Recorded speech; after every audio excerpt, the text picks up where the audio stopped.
This episode is brought to you by Revolut Business, the all-in-one account designed for efficiency and built for business.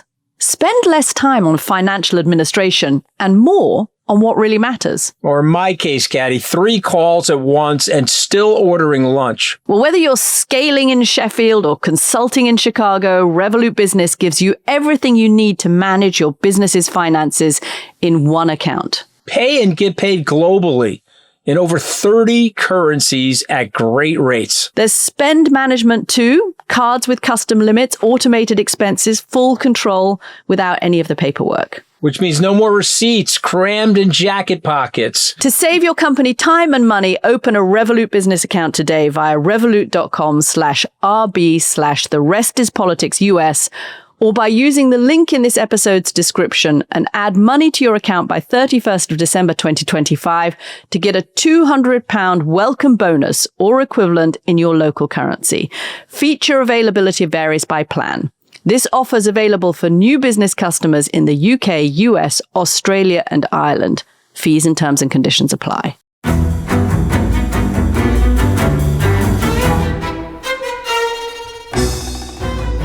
Hello and welcome to The Rest is Politics US with me, Katty Kay, and not with Anthony Scaramucci because he's back on the yacht in the south of France or somewhere. No, he's off today, but I'm very lucky to be joined by my friend and colleague Sam Stein. Sam and I share the joys of covering the White House. Actually, what we really share is the joy of getting up ridiculously early in the morning to go on MSNBC's Way Too Early program, which is, as it says, way too early, where Sam is an occasional host and a guest with me early in the morning when I'm on Morning Joe, but comes from the Daily Beast, Huffington Post, Politico, where he was political editor. And of course, now, Sam, you are at the Bulwark. So thank you for joining me. A reasonable hour of the morning, if I may say so, here in Washington, D.C., 9 o'clock on Thursday. Yeah. I was going to say joy is such an interesting way to describe getting up at 3:30 a.m. to do that show. I don't know if I would use the word joy, but it is a duty and a responsibility, and I enjoy it. But maybe also actually joy is an interesting word to use about anything at the moment. Yeah, fair enough. If we're going to get existential right at the top of the program, I'm not sure how much joy there is. So today we're going to talk about ICE raids around the DC region. In the first half of the program, what I'm seeing, parents being kind of terrified to send their kids back to school. And it's all getting pretty grim and tough if you are in this area of the country, particularly as an undocumented worker. And then the second half of the program, we're going to talk about the Epstein files and ask whether there are 2 Americas. One where if you're rich and powerful, you get protected, like Epstein and perhaps Trump and other people. And another where victims suffer in silence. But we heard them speak out yesterday on Capitol Hill. So we're going to talk about what might change in the Epstein files and the political implications of that.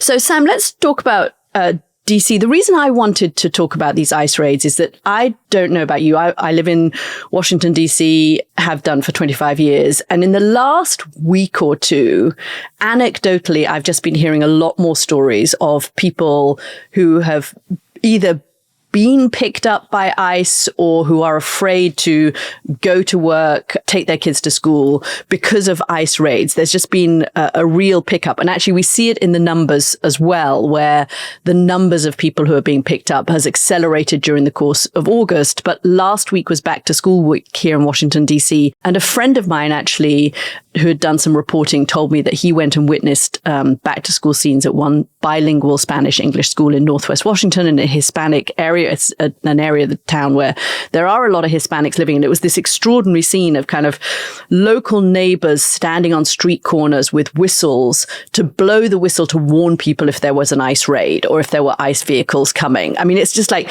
anxious parents walking along the street with their kind of 5 and 6 year olds to take them back to school. And I think these images of parents kind of having to dodge ICE raids to get back to school is chilling. And then I heard a guy who comes to our house to fix some of our electric work sometimes said, I'm just not coming into Washington, D.C. He's actually documented, but he says, I can't come into work because the people I work with are undocumented. They're not coming into work. A friend of mine who is a childcare giver says that in a park where she takes the little girl that she looks after, 2 nannies got picked up. And then ICE just have to call the parents and say, okay, your 5-year-old is with us. That's crazy. Because we've taken away the nannies. And I'm hearing this from Virginia Virginia too, but Washington, D.C. seems to be the kind of epicenter of people's fear about ICE raids. The city just feels not like itself at the moment. We know that restaurant bookings are down. Federal workers have been fired already. And this is all just adding to that sense of anxiety around the city. Are you feeling some of that too? Oh, well, yes, 100%. Let me just start off by saying I think you're describing it accurately as ICE raids. We've been talking about this, including on air, a lot as sort of a crime crackdown, and certainly the administration's been presenting it like that. But in reality, when you talk to people in DC and when you watch what's happening, this is disproportionately targeting migrants and immigrants. This is an immigration operation predominantly. What you mean described as a kind of crime crackdown? Yeah, exactly. I mean, and I guess the administration would say, well, they committed the crime of, overstaying their visas or being here illegally, but that they are taking the brunt of it. And there's a couple neighborhoods in particular where if you walk around there, if you talk to people who live there, I'm talking about Columbia Heights and Mount Pleasant, which have larger Hispanic populations, you are seeing much more aggressive confrontations. I had friends who were hanging out on 14th Street. Some of these neighborhoods, maybe the listeners have no clue. 14th Street is a pretty bustling commercial area, very hip, or was, I guess, when I was there. Maybe it's not hip anymore. Because you left, you mean? Yeah, exactly. Once I left, it went downhill. No, but it's filled with nice restaurants and things like that. I had friends who were sitting out having a brunch a couple weeks ago, and a delivery guy was confronted by like a dozen officials and slammed to the ground and handcuffed. One of these anecdotes is enough to sort of send a chill up your spine, but this is happening repeatedly over the course of several weeks now. And it's creating this kind of anxiety in DC that I think, I've never experienced before since I've been here since 2004. So the city's already been on edge. You were right. I'm sure you and I know tons of people who either have lost their job or are part of institutions that have been gutted and are thinking about leaving public service, or just, their businesses are suffering because the government's being hampered by the administration. And then on top of that, you have this, and it feels to a degree like we are under siege. What is interesting, though, and I'm kind of curious what you think about it, is how the mayor's handled it. I mean, she came out, I guess she's kind of in a tough spot, but she's been overly nice to the White House about it, saying, well, we welcome the resources. It's helping with carjackings.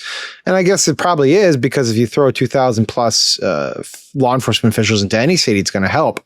But, 2-3 years ago, she was presenting herself as a thorn in the side of Trump. And now she's playing footsie with the guy. And it's causing some interesting conversations in the city. I've heard different things. I mean, I've heard people who I called up a friend who works with kind of Latino advocacy groups, and she acknowledged that, yes, Mayor Muriel Bowser, who's the mayor of DC, has been more accommodating, and people are often citing her on political shows at the moment as saying, okay, yes, we have a crime problem. Please come and help us fix the crime problem. She has said that she doesn't want the ICE raids to be happening around the city, but DC's in this weird position where actually the federal government has a lot more power over the city. Exactly. And they acknowledge that they also have power over the budget, right? She's already lost $1 billion from the DC budget. And what this advocate said for Latinos was, she's sort of in a rock and a hard place. She can't afford to lose any more money. But I mean, it's worth pointing out to people why there's so the area that I'm hearing that at the moment undocumented workers feel safe to go to is Maryland. And Maryland, in theory, ICE is allowed to work at wherever they want, right? It's kind of, they have free access to every state. But Maryland is what's called a sanctuary state. And so the local officials don't cooperate with ICE in the same way. And DC was a sanctuary city, but Muriel Bowser has not stood in the way of ICE and these ICE raids, which is why it's in the city that you'd get undocumented workers. I've been told they won't go to church. They're afraid to take their kids to school. Yeah, that school thing was crazy. Because that when there was a lot of rumors circulating right when back to school was happening that ICE officials were going to be just stationed outside of schools. There have been some. Yeah. And that was causing a lot of anxiety among parents, being like, well, what happens if they just start snatching, nannies or, God forbid, a kid? And there was questions about whether parents were going to send their kids to school, how teachers would react to it. I think that's what's causing the uncertainty, is that when there were clearer lines about cooperation with ICE officials, you could have some sort of calm and peace of mind about it. But it's been upended completely in the past couple of weeks, right at the time when people are sort of emerging from summer vacation, going back to school. And the anxiety among parents is quite palpable. Understandably, outside this Sacred Heart school, there were a couple of ICE vehicles, unmarked ICE vehicles parked, and it made teachers and parents super anxious, and kids, I imagine, as well. We know that Donald Trump in the last election got a high proportion of Hispanic voters compared to previous Republican presidents, except for, I think, George W. Bush back in 2004, who got a higher percentage. But anyway, he upped his numbers with Latino voters. And there was a poll out by Equis, which is a polling group for Latino voters, that came out a couple of weeks ago, showing that a third of Latinos who voted for Donald Trump now say they won't vote Republican again. A quarter of Latinos who voted for Donald Trump in competitive congressional districts say they regret their vote for Donald Trump. And I wonder if you think if there is a risk of ICE overreach. ICE is hiring 10,000 agents, and they've got this massive recruitment drive going on. They're offering people to join ICE. They're offering you a $50,000 signing bonus. Right. I've never had a signing bonus in my life. You ever had a signing bonus? No one's ever offered me $50,000. I have, not $50,000. Well, there you go. You got a whole new career option for you. $60,000 in student loan forgiveness. They've lowered the recruiting age from 21 to 18. They had a big recruitment drive in Arlington, Texas, a couple of days ago, and literally that was a wild story. That was wild, right? Yeah. That story about, hundreds of people showed up, including Hispanics showed up to that recruitment drive. And some of the people applying were the reasons they were applying, we can get into, they were deep and dark. To your point about what does this mean for the Hispanic votes? That's why I was interested, because if you've got Hispanics turning up to join ICE, right, it's not like are all Hispanics looking at this and saying, this is terrible, I hate Republicans, I wish I hadn't voted for Donald Trump. I don't think you are. I don't know. I kind of told myself after 2024 that never to get too predictive about certain voting blocks and how they would react to Trump. And of course, the lesson, I think the conventional wisdom that came out of it was that Hispanic voters actually are fine with immigration enforcement. They think they, and many have, play by the rules, and that the people who didn't deserve to be deported. So, they don't vote on immigration-specific policies. I think what's happening, though, is that the ICE raid stuff and the mass deportations, the detentions, it's having these kind of compounding effects, probably, that are turning the Hispanic voters off. And by that, I mean, and we've reported about it a lot, it's not just that like communities are seeing like people who they thought were, upstanding citizens deported. That is happening, but I'm not sure that's totally what can explain why a third of these people say they regret voting for Republicans. You're seeing a lot of like economic ripples around this stuff. So, restaurants are closing, churches are shuttering. One of the pieces we did that I thought was kind of interesting was that the Latino music scene in America was, really suffering because of this stuff. Artists weren't coming in and performing anymore. And when you're not selling out these shows, you're not having local restaurants and communities benefit from it. And so, on an election that was driven so much on, getting the economy moving, getting costs under control, things like that, to then be 9 months in or so and have the economy kind of sputtering a little bit, costs definitely not under control, and then have that concentrated to a large degree in Hispanic communities. I think that's really the vulnerability for Trump. Like, he's making it harder for that community on the economic grounds, in addition to, of course, all the sort of psychic terror that he's putting on some of these communities through the ICE raids. Anecdotally, a friend of mine who owns a restaurant here, one of their chefs got picked up, has just disappeared. They have absolutely no idea where they... So what do they do? What do they do at the restaurant then, right? Like they got to find someone. They've got to find somebody else. Then they've got to find somebody else who is not working somewhere else. They've got to find somebody else who is not afraid to come into the restaurant, right? So who has papers. Does that drive up labor costs amongst immigrants who have papers compared to immigrants who don't? I don't know. I mean, it's not easy at the moment. I mean, also, I think to your point, more than a half of those who have been removed from the country since January the 20th don't have a criminal conviction. So Hispanic communities are starting to see this. Do you know who Mike Madrid is? He's written great books about Hispanics, the Latino century. And I spoke to him yesterday for this, and he said Latino voters, the big difference between Latino voters is between those who've been in the country a long time and those who came into the country and those who were born into the country. And the biggest growing group actually, and which is why this whole anti-immigrant thing is a bit crazy, the biggest growing group of Hispanics in the country are those who are actually born in America, who are kind of born Americans. They didn't come into the country. But he said that the Hispanic voters were becoming not identity voters, but they were becoming class voters. So it really was, as you say, it's interesting that you raised that, was really about economics. And if you look into that poll, that Eckes poll, the reason that a third of Hispanic voters no longer like Donald Trump, it's not about the ICE raids. It's about inflation. It's about affordability. Their number one priority is economics.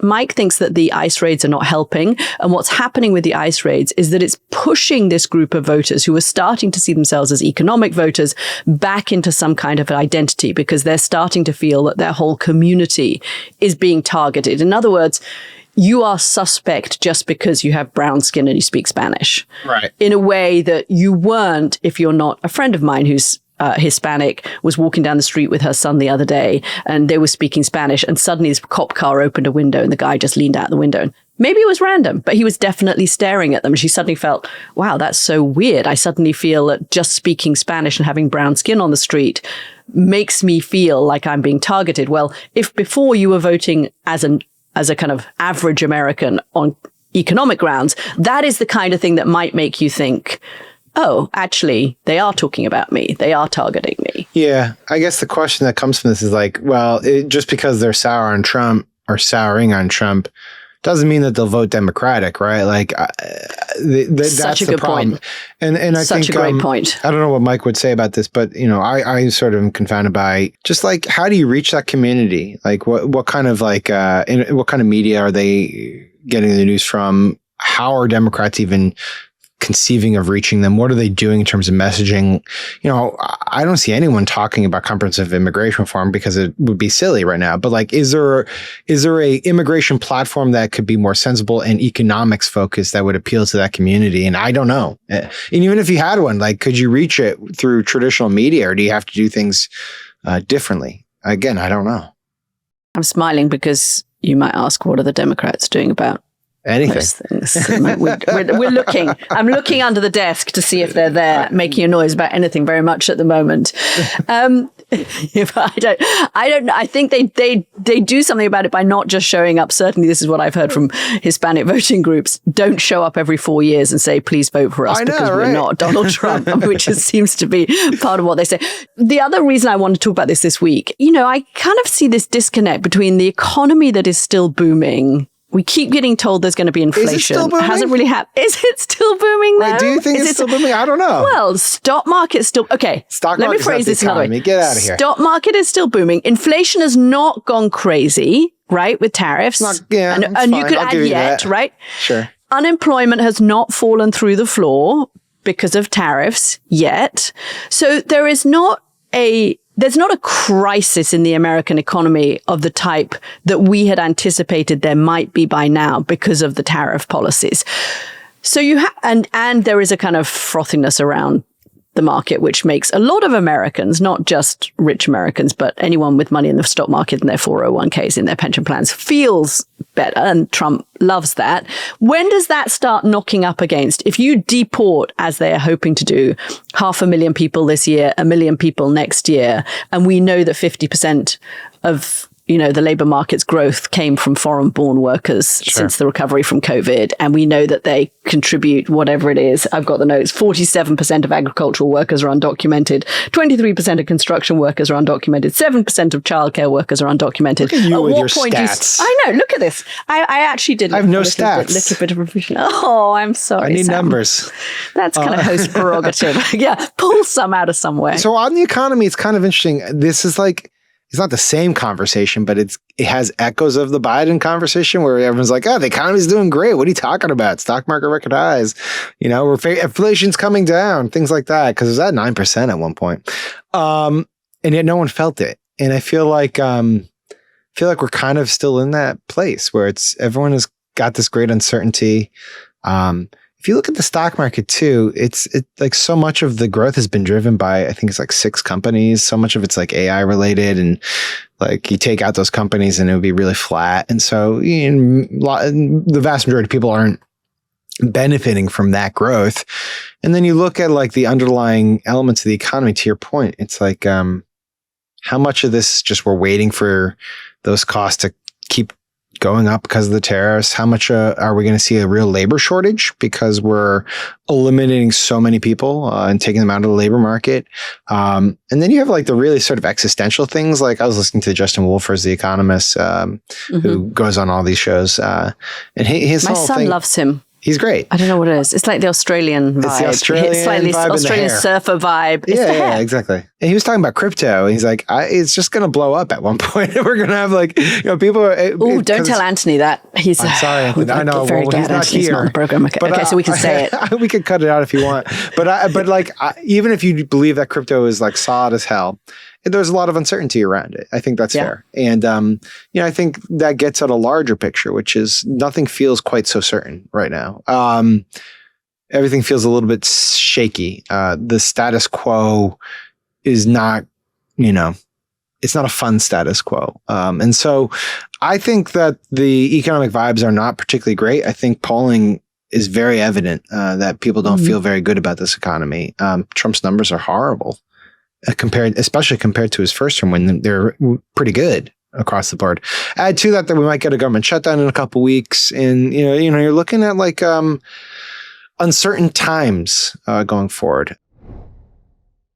I want to take a moment to tell you about the latest series that Anthony and I have recorded for members of The Rest is Politics US, and it's all about Ronald Reagan. We are digging into the real Reagan story. It's the rise, the drama, how his world has been turned upside down and his philosophy has been turned upside down in the age of Donald Trump. Across this 5-episode series, we're going to trace his rise from Hollywood to the White House, from his role in ending the Cold War to reviving the American economy. But we're also going to confront some of the scandals, Iran-Contra, of course, the attempted assassination against him, and the way that he failed to show leadership on the AIDS epidemic. I've loved doing this series because it's taught me a lot about Ronald Reagan, the sort of rather enigmatic character that he was, full of bonhomie, charm, great communicator, but also surprisingly reserved. People felt, even those who knew him very well, including his children, feel they really never got close to him or never got to know him very well. It's a great look at the man, at his role, of course, in ending the Cold War. Was it really him, or was it Mikhail Gorbachev who was we should owe a debt of thanks to for that? And we've got a couple of people as well who we've interviewed for the series, one who worked in the Reagan White House and one who wrote an amazing biography of the president himself. So take a listen. I think you're going to really enjoy it. The first episode is out on Friday, the 5th of September. Just go to therestispoliticsus.com to become a founding member. The link is in the podcast episode description box. Okay, back to this week, and we are going to talk about the Epstein files. So quickly, here's what's happened. There was a press conference yesterday. A group of Epstein survivors, girls who had been raped by Jeffrey Epstein and potentially by other people, met with lawmakers. They then gave a pretty harrowing press conference, all of them together on the steps of the Capitol, demanding that the Epstein files be released in full with the names of survivors redacted so that victims are protected. And there's a bipartisan group of lawmakers, pair of lawmakers, Thomas Massie, a Republican, and Ro Khanna, a Democrat, who are pushing for a vote on Capitol Hill that would potentially lead to the files being released to the public. At the moment, they don't have enough votes from members of the Republican Party to get those released. But anyway, that's the kind of machinations that's happening. And Donald Trump was asked about this press conference while he was in the Oval Office yesterday, and he called it a Democratic hoax. So I don't know that we've learned anything particularly new on this program. A few weeks ago, we read out some of the testimony of some of the victims from the Ghislaine Maxwell trial, original Ghislaine Maxwell trial, and it was unbelievably harrowing. It was clearly took an amazing amount of courage for these women to stand up. Many of them had not actually spoken out in public before, to stand up and talk about what happened to them at the hands of Ghislaine Maxwell and Jeffrey Epstein. There has been a document dump that came out a couple of days ago, but 95% of that had already been made public. So that hasn't really appeased the calls for people to get more documents. But how much pressure does this put on Donald Trump and Republicans, Sam, do you think, to get this information out in the public? I mean, it's one thing to be taking on Democrats. I would have thought if I was playing political strategist, I would suggest it's another thing to get into a fight with survivors of sexual abuse. But yeah, I find Trump's behavior so perplexing through all this. I mean, why? Talk about that. Well, he's acting guilty, right? Like, it just seems weird to me. Like, why would you? He's protesting too much. I forget who I was talking to. Maybe it was George Conway for a separate podcast where he was like, you know, the sort of normal thing you would do if you were president in a moment like this where you just wanted to not talk about it, which he plainly doesn't want to do, right? Would be to be like, you know, this is a matter that the Justice Department is taking point on. They're organizing the disclosure of these documents. The House Oversight Committee is investigating it. I'm going to let them do their work, and I'm not going to be commenting on an ongoing investigation or legal matter. Boom, done. It's like so simple, right? It's like, just say that, and then you could just get it out of the way, or at least try to. And instead he's like, oh, it's all a hoax, and it's all made up, and they're just trying to like damage me, and, you know, they just want this in the news, and they want to, you know, prevent me from talking about how great I've made the country. And maybe that's just because he's incapable of deflecting in a way like that is more sophisticated and normal. I thought you were going to say he's incapable of empathy. Well, that I think that's true, but it does invite more and more questions, right? It's like, what is it that has you so riled? And didn't you and your people say that you were going to have disclosure of this information? Wasn't this your cause? Like, I think that's where the problems lie for them, is that if they, all of them, like almost, or literally all of them, I should say, at one point called for full disclosure on this. And then to do a 180 like this now is obviously a problem. And it seems to me like the hope that they have is that in some way, either attention drifts elsewhere, which it did in August, but now it's back, or that they can kind of confuse their own people. And keep in mind, this is really their own people that they care about. Confuse their own people enough by putting out these document releases that are 95% old rehashed stuff, and just be like, look, we're doing what you asked for. We're doing these disclosures. And I guess that's the plan, because they're going to continue to put out these documents. The Oversight Committee is going forward. And, you know, the idea here is that the MAGA right and right-wing media specifically will say, okay, you know, we got what we asked for. Yeah, but okay, what I think was interesting about what the women were saying yesterday was that they were kind of framing it as a response to MAGA almost. First of all, you had one very powerful woman saying, I'd say to Donald Trump, this is not a hoax. I mean, it was almost like she was replying directly to him. He was saying, this is a Democratic hoax. And she was saying, I'm actually a Republican voter. Not that that matters. It's about surviving abuse. But I can tell you, Mr. President, this is not a hoax. And the other thing that you heard from these women, I think, was this framing of almost MAGA language, that there are two Americas, that there is the America for the rich and powerful, who are protected by the system. And then there is the America for the weak and vulnerable, who are not protected by the system. And that was the whole point of the kind of Epstein outcry in MAGA world was that it got to this idea of the establishment, that the world is run by a cabal of rich and powerful people. They took it to an extreme, right? They took it to an extreme, but these women tapped into some of that in the press conference yesterday. Yeah, I don't disagree with that. And I think it's obviously much more powerful when you have the actual victims being like, no, we need the transparency.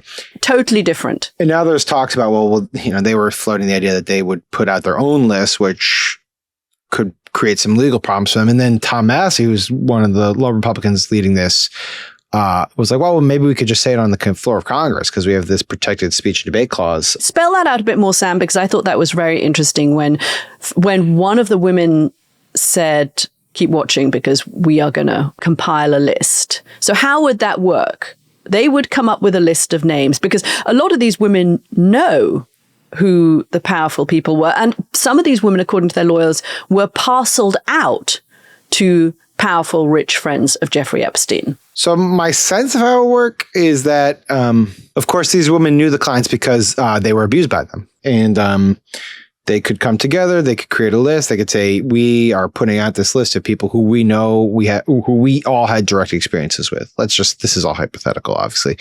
And they publish it. Obviously, the downsides to that are... Or they give it to somebody. Sure.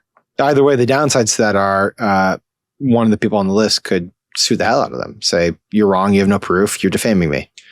Right. And that would be, that would bankrupt the person and potentially be a huge problem for her. So why is Marjorie Taylor Greene, who was at that press conference, saying, give me the list? So there is the Constitution does protect members of Congress who go to the floor of the House to basically whatever they say on the floor of the House. They do have some protections around the speech and debate clause. And I believe Nancy Grace used this earlier this year when she was talking about her own personal experiences with sexual assault. And the idea here is that if you just say anything on the floor of the House as a member of Congress, you have some protections to say it. And so Tom Massie or Marjorie Taylor Greene, whoever could, in theory, I suppose, go to the floor, go to the well and just be like, these are the names of the people that we were told were on the Epstein list.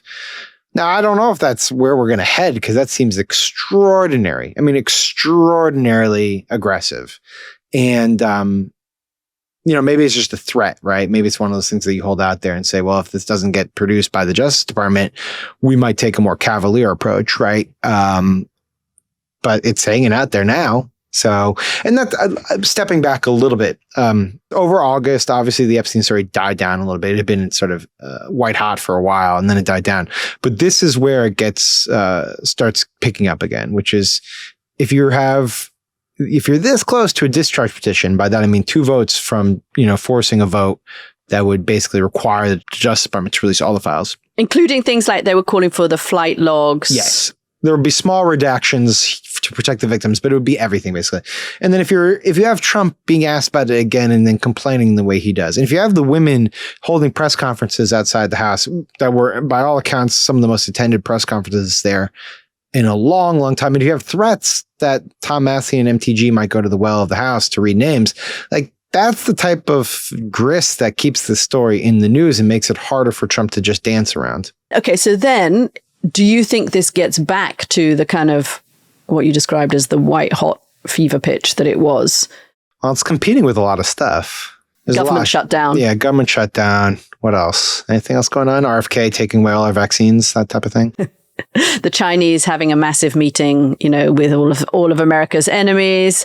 It is competing with a lot of stuff, but I do think having the voices of the women is a game changer. Yeah. It's just, and the fact that the women are standing together as a unified group. I mean, often in these kinds of cases, my understanding is the victims would be separate from each other and kept separate from each other.